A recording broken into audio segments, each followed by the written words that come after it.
പണ്ട് മലബാറിലെ ഒരു ചെറിയ ഗ്രാമത്തിൽ ആളുകൾ പുലരുന്നതിന് മുൻപുള്ള മണിക്കൂറുകളെ ഭയന്നിരുന്നു. ഓടിയൻ മടൻ ആ സമയത്താണ് വയലുകളിലൂടെ സഞ്ചരിച്ചിരുന്നത് എന്നും അവനൊരാളെ നോട്ടമിട്ടാൽ പിന്നെ അവർക്ക് സൂര്യോദയം കാണാൻ കഴിയില്ല എന്നും ഒരു ചൊല്ലുണ്ടായിരുന്നു. ഒരു രാത്രി ഒരു ധനികനായ ജന്മിയും അയൽപ്പക്കത്തെ ഒരു കുടുംബവും തമ്മിൽ കടുത്ത ശത്രുതയിലായിരുന്നു. അവരെ ഭയപ്പെടുത്താൻ വേണ്ടി അയാൾ രഹസ്യമായി മടനെ കൂലിക്കെടുത്തു.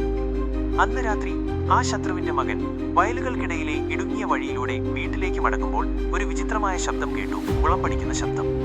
അയാൾ തിരിഞ്ഞു നോക്കിയപ്പോൾ ചുവപ്പ് നിറത്തിൽ കണ്ണുകൾ തിളങ്ങുന്ന ഒരു ഭീമാകാരമായ കറുത്ത കാള തനിക്ക് നേരെ കുതിച്ചു വരുന്നത് കണ്ടു. ഭയന്നുപോയ അയാൾ ഓടി. പക്ഷേ കാള അമാനുഷിക വേഗത്തിൽ കുതിച്ച് വഴി കുറുകെ കടന്നു. സാധാരണ മൃഗങ്ങൾക്ക് അങ്ങനെ ചലിക്കാൻ കഴിയില്ലായിരുന്നു. ആ കുട്ടി ഒരു മരത്തിൽ കയറാൻ ശ്രമിച്ചു. പക്ഷേ കാള അതിശക്തിയായി മരത്തിലിടിച്ചു. കുട്ടി താഴെ വീണു.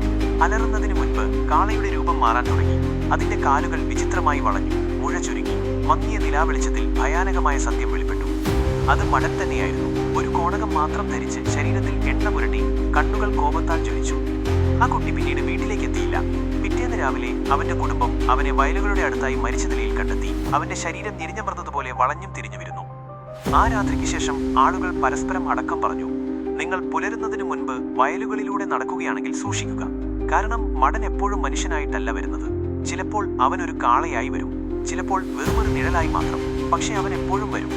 കൂടുതൽ കഥകൾക്കായി സബ്സ്ക്രൈബ് ചെയ്യുക.